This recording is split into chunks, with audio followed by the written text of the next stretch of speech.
Welcome to Plan9Crunch. I'm Doug Gibson, I'm Joe Gibson. and we're discussing the Evil Dead films. Now, let's see, what year is the first Evil Dead? I think it was 1981. 81. That sounds about right, yeah. Sam Raimi's brainchild elevated Bruce Campbell to star status. I'm sure you all have seen or at least heard about these movies. How many people have seen Within the Woods? That's also a good topic because that's before the first Evil Dead. It comprises scenes from Evil Dead's 1 and 2. It was the short well, they yeah, got you're right. to- It does it was the one they used to sell the film to get money for it. You can't see a darn thing if you watch the uploads of it. It's too dark. Yeah, it's on YouTube. At least it was last time I saw it. And yeah, because Evil Dead is what catapulted Sam Raimi and Bruce Campbell into being like multimillionaire stars now. And it was grit and determination. I really respect the hard work they put in, the passion on display in those movies. If anyone deserves their millions, I guess it's those two for turning out such a good product, such a great trilogy, in fact. And what Sam Raimi has done lately, though he's back into directing some large tentpole movies and some horror movies, he's got one in theaters right now called Send Help or something. Yeah, it's doing Though pretty that's well. though he's still doing that, what he's mainly doing now with the Evil Dead franchise is singling out smaller directors that impress him and handing them the reins to the story. That's how Fede Alvarez got 2013's Evil Dead. I forgot who did Evil Dead Rise.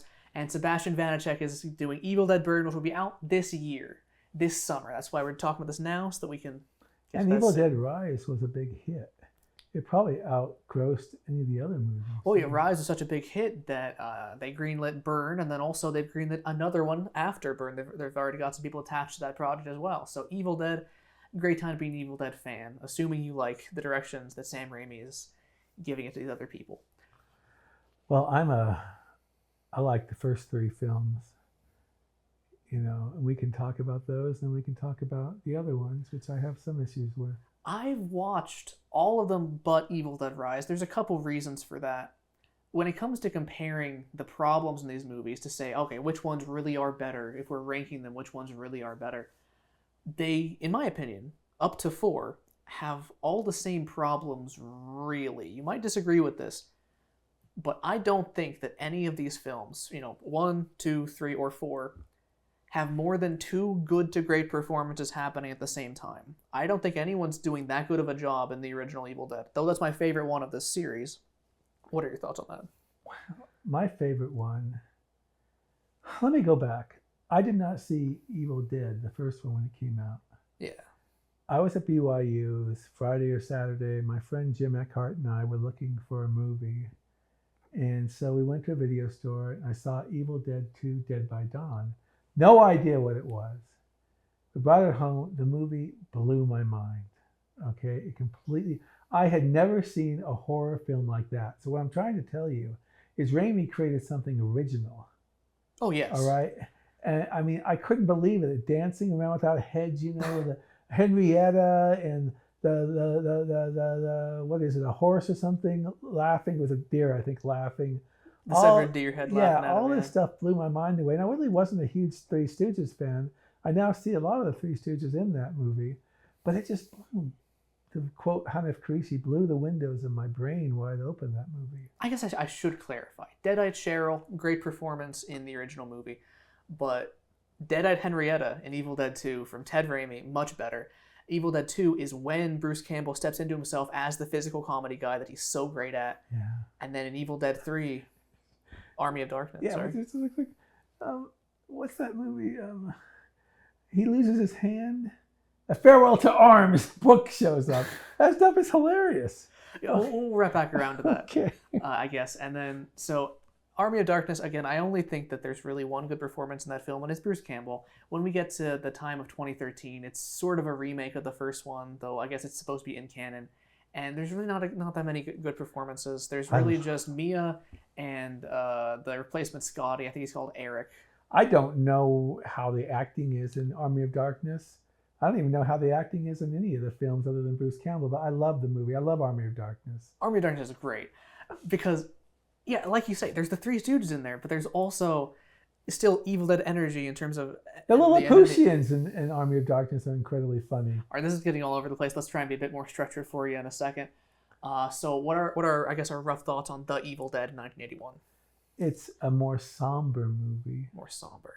It has the special effects like the tree going around people and everything, and you know, that would. It's not, in my opinion, it's not the best movie. I think Steve D. Stones, my friend, might think it's the best movie too. But I like the tongue-in-cheek atmosphere of the second and third movies. So the first one, I mean, it's not the most serious thing in the world. 2013 is technically more serious than it is because it's trying to be the scariest, most bloody movie ever made. But Evil Dead, the original The Evil Dead, I think it works because the characters feel like friends with each other. The necklace that Ash and his girlfriend Linda share, you get a lot more of the emotions with that. He also uses it in the climax in a more interesting way. Going into Evil Dead 2, I don't think you can really buy the love he has for his girlfriend without seeing Evil Dead 1. That's the main issue with Evil Dead 2, I think, and its approach to remaking the first movie. That might be true. But yeah, otherwise, I definitely see the appeal of Evil Dead 2. It strikes that perfect middle ground of horror comedy. And then Army of Darkness is just a action-adventure comedy, right? It is. It was not called Evil Dead 3 because the producers thought they'd make more money at Army of Darkness. I don't know if that turned out to be true or not. What I heard is that they kept losing the rights to the previous film. Did they? And that's why they had to recast Linda and remake the opening of 2, but then also why they had to recast Linda again to make the opening of 3. Evil Dead, Army of Darkness has the greatest ending almost of a horror film I've ever seen. When he's at Smart Shop or whatever it's called. S-Smart. S-Smart, yeah. And that woman goes and he says, deadpans, ma'am, you'll have to. I can't remember exactly what they're, ma'am, you'll have to leave the store or something like that. I mean, it's hilarious. It's very funny. Yeah. Okay? I mean, it's just a great ending to that movie. And I could have been, I'll be honest with you, I would have been satisfied if that was the last Evil Dead movie they ever made. A lot of series, I'd argue most horror series, get more campy as they go along. And usually it's not purposeful and it kind of just ruins a legacy. Think like the Freddy Krueger sequels. Yeah. But Evil Dead, that trilogy, has such an interesting thing. And let's see, how do I put this? I really think that someone needs to stitch them together. Maybe you can lop off the recap sections. Maybe not. But you keep the films otherwise untouched.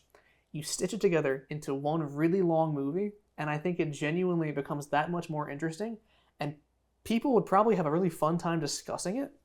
Because if you view it as one movie, there's scenes that almost repeat themselves, motifs that are in each of those Evil Dead movies. There's obviously the camera shot through the trees to simulate the Kandarian demon. But there's also the idea that there's something in the pit. There's something beneath them in the cellar or in a pit. There's a pit deadite in the third movie. There's Henrietta down there in the second movie. There's Cheryl down there in the first movie. And the scenes of the slapstick comedy also repeat themselves. The Lapusians, as you mentioned in Army of Darkness, is some of the same choreography as Ash versus his hand in Evil Dead 2. It is. So the characters also repeat themselves, though. In Army of Darkness, he's whisked away to, a far-flung past.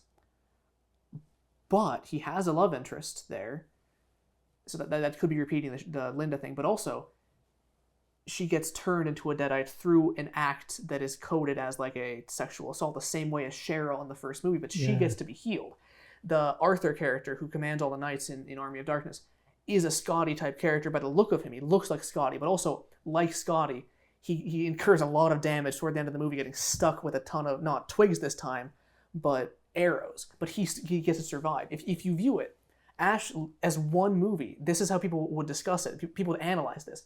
If you view it as one movie, Ash loses his mind in Evil Dead 2 and then starts to view these circumstances through the slapstick shorts he would have grown up on and thus gets a happier ending at the end. That would be interesting.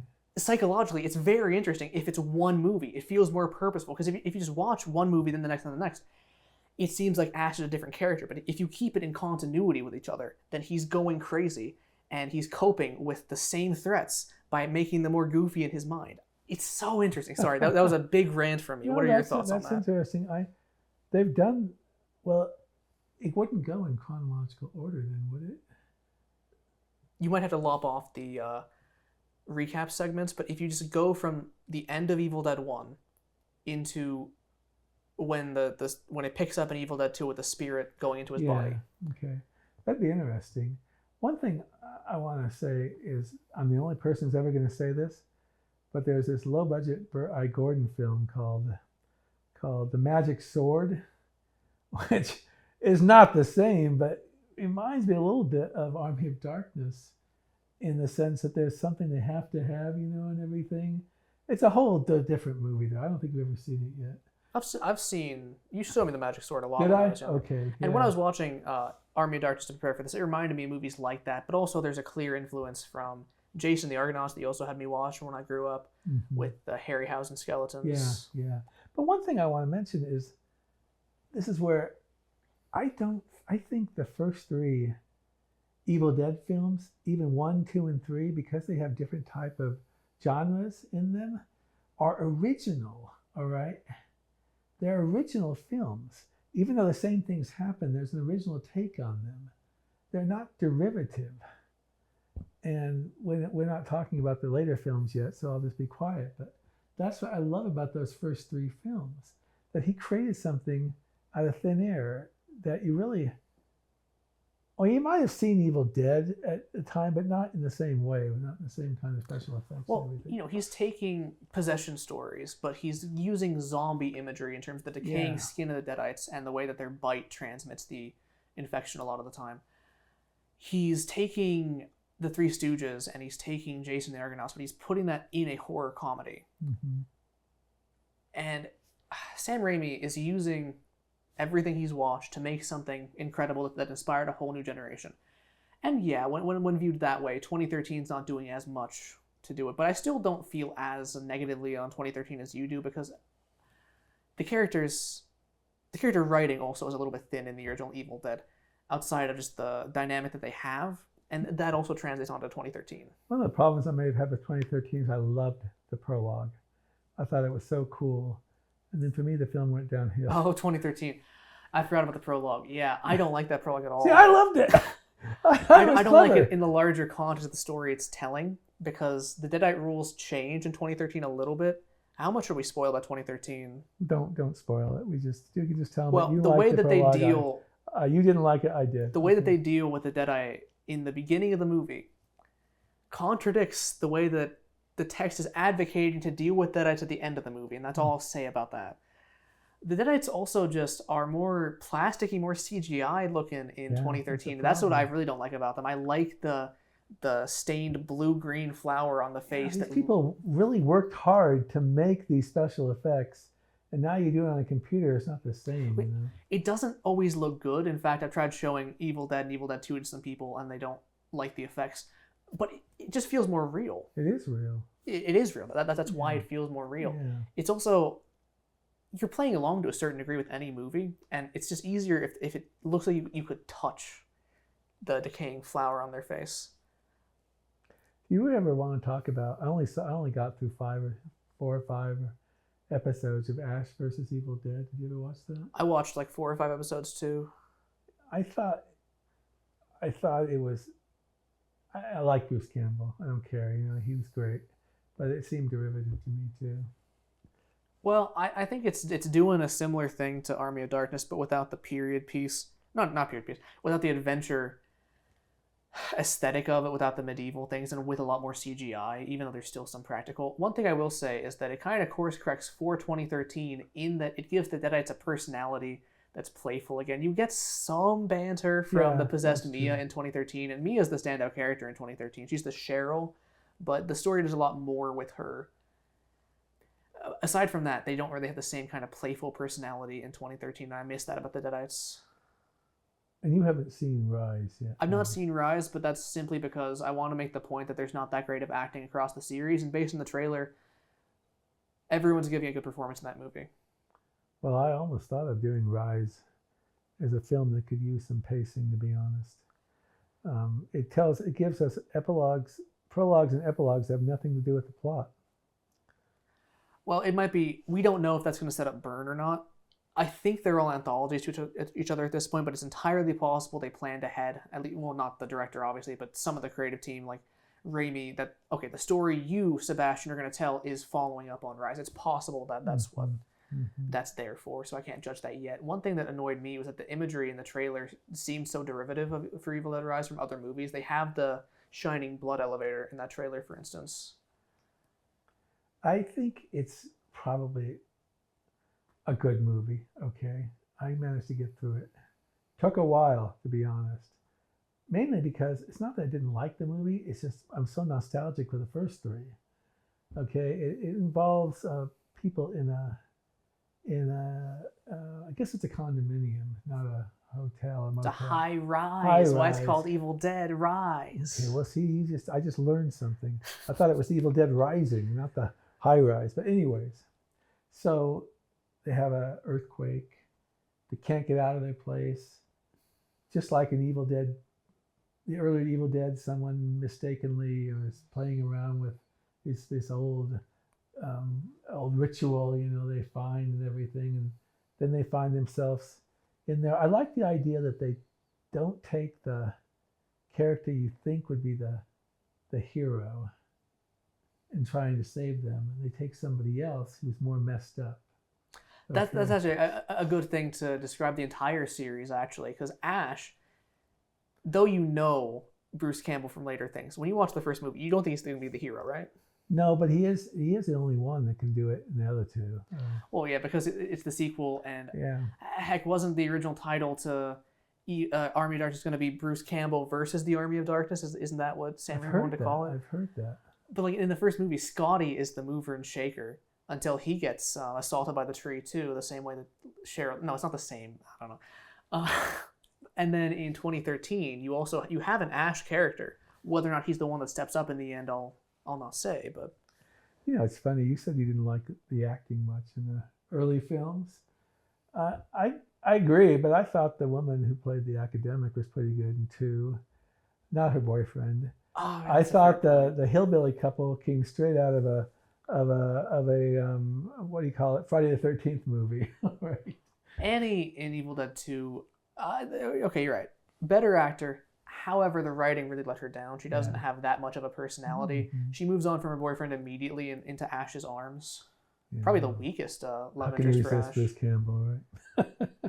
Especially when he's covered in blood, sweat, and mud, and he's lopped off his own hand. Yeah, yeah. That scene though, when he has to cut off his hand, is very intense. That's why I'm telling you that movie blew my mind. Yeah, because it is literally a one-man slapstick show for like half the movie. I know, but I mean, it just blew my mind. Evil Dead 2. I don't. It's probably among the top 3 or 4 films that influenced me in my life, and I saw it just probably in my apartment, I guess, or my friend's apartment. I don't know. I found it in a video store in Provo, Utah. Even though most of the special effects are a little bit of a downgrade from 1 to 2, aside from Henrietta, aside from the tree, and aside from Ash and the whole thing, the Deadites are more tenacious in 2. You notice that as well? Yeah. Because one of the rules throughout the other movies is that lopping off the hand should make the hand stop moving. Cutting off the head should make the Deadites stop moving. But they don't stop moving. No, they don't. Linda and Ash's hand are moving the entirety of Evil Dead 2. The basements are so impressive in those movies. The what do you call it? Like the onion cellars or whatever they call them. I think it was a fruit cellar in 2. I'm not sure if it was supposed to be a fruit cellar in 1 though. I thought 2 had onions. Maybe I'm wrong. I need to watch it again. Oh, it's been a little bit. Only the 40th time I've seen it.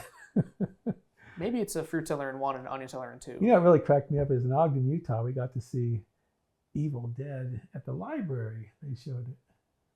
I guess I was too scared to go with you when that was playing. Oh, you were probably about 6 or 7. Yeah. It scared me for a long time, the Evil Dead movies. And I still see why, because there's still something tangible and real about the fear, even when it's being played in a slapstick way. That's for sure. Like I said, I didn't care much for the what was it called in 2013? Just Evil Dead. Evil Dead. Didn't care much for that. But it was not because the acting wasn't bad. I just found it derivative. All right. Well, a lot of people praise 2013 as the best one. I don't really see why, but I don't think it's the worst one either, per se. I guess, how do I put this? There's a good story there, because they're taking the Deadites and having it be subtextually the withdrawals of the drug addict Mia. they just don't do enough with that, and it becomes an Evil Dead movie really quickly into the thing. The prologue also helps get you to Deadites before that. Sorry. Yeah. No. You're talking. It's fine. But there's something really compelling about taking your friend to a cabin in the woods so that they can rehabilitate off of their drugs, and then they start acting weird, and you think it's the withdrawals, but then they get worse and worse, and now they're a Deadite. There's something very interesting there that the movie doesn't fully tap into. That's true. Well, Evil Dead Rise actually has some good parts. They're trying to save children, quite a bit. From what I can see of the marketing, the lead Deadite is also a Henrietta level performance. I hated the beginning of Evil Dead Rise. I don't care about the slicing the heads off, slicing the scalps off. I felt like I was watching an Indian movie from the 1950s. No, that's a joke, actually. I wasn't feel that way. I don't think they ever show the scalpings in those movies, but they do allude to them in those, yeah. Yeah. But, I'll probably see the new one because I'm hooked on the franchise, 2013 I'll just forget about. 2025 I'll tolerate. Was it 24 or 25 when it came out? I want to say it's 23, but it might have been 22. Wait, I saw the trailers for it when I was in the theater for Scream 6, so 2023. And Burn, I'll just hope it's an interesting film. Now, is Bruce Campbell going to be in Burn? I don't know. Okay, so in 2013, there was a post-credit scene that has Bruce Campbell saying groovy, holding his chainsaw and gun in his outfit. And that's supposed to communicate that it's not a remake, but it's in continuity. Now, no one pays any attention to that. People still call it a remake. Bruce Campbell's made so many fun films that no one's ever heard of, like Mind Warp. He's made Alien Apocalypse, which we own. Bubba Hotep, the man with a screaming brain. Bubba Hotep is a classic, in my opinion. I have to watch. He gets to play Elvis. He gets to play Elvis in a restaurant. Opposite JFK, was it? Well, the guy's JFK. It's played by Ozzy. Can't remember the guy's last name. He was a rather elderly African American actor. Ozzy, what's his name going? But Bubba Hotep's a fun film, really fun film. The thing is, I have some spoilers for how Ash vs. Evil Dead ends, and if it's supposed to be canon, it would be pretty hard to bring Ash back into a modern day movie. That's all I'll say. Oh, yeah, that's true. But it's filmed. But I really hope that Ash comes back, because we're in this age of not remakes, not reboots, but legacy sequels, requels as they are called, where the old guard of horror comes back as mentors for the new ones. Screams 5, 6, and 7 are dealing with a new generation, but Sidney Prescott or Gale Weathers or Dewey Riley are coming back to help them with it. I Know What You Did Last Summer 2025 has the original characters returning to help a new generation, and Ash is the perfect character to do that with, provided they all die and he needs to save the day again. It'd be really funny as a subversion to have them all die because he fails to save them. Ash is a funny character. He fails almost constantly, but he always wins the day. Yeah, once again, my favorite part of the whole series is the epilogue of Army of Darkness. I absolutely love it. I think it's perfect. Anything else you want to talk about? I'm thinking. There's a lot to cover. We've gone kind of out of order. But, well, if Sam Raimi were to give you the reins, I don't think he ever would, since we're not horror directors, but if he ever were to give you the reins, what kind of Evil Dead movie would you make? I would think Ash is retired from S-Mart, okay, and he's brought back into it somehow. Now, I didn't like the pessimism of Ash versus Evil Dead.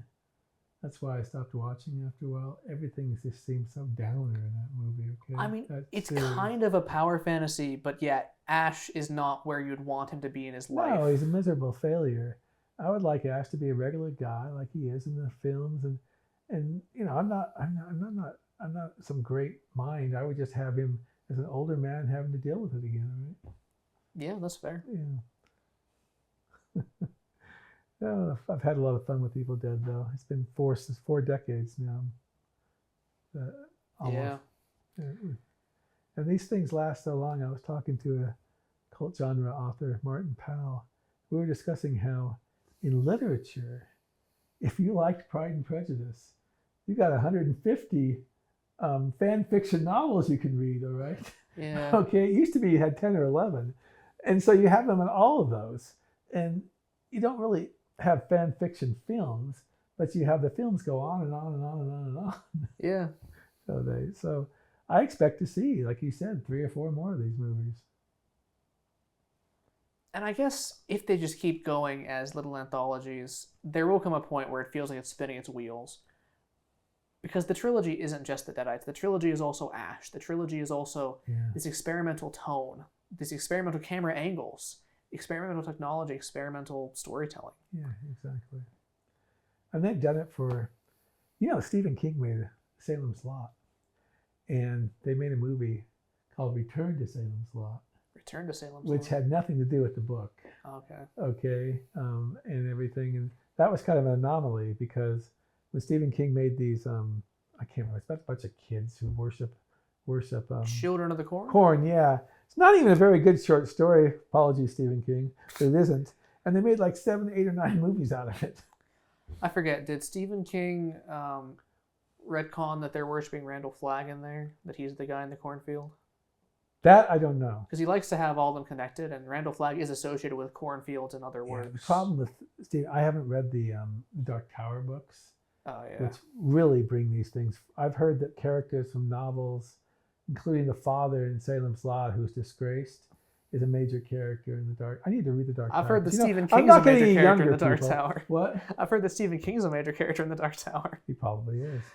And there's some kind of Crimson King that is even more important than Randall Flagg in the grand scheme of things. There's a book, they've never made a movie out of it, called The Eye in the.